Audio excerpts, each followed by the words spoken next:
আসসালামু আলাইকুম প্রিয় গাইস, আশা করি সবাই ভালো আছেন। আমি আলহামদুলিল্লাহ আপনাদের দোয়াই ভালো আছি। এই মুহূর্তে চললাম গফরগাঁওয়ের উদ্দেশ্যে। ক্যামেরাতে যাকে দেখতে পাচ্ছেন সে হচ্ছে আমার বন্ধু শুভ।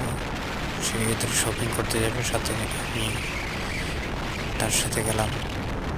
দু বন্ধু চললাম গফরগাঁওয়ের উদ্দেশ্যে।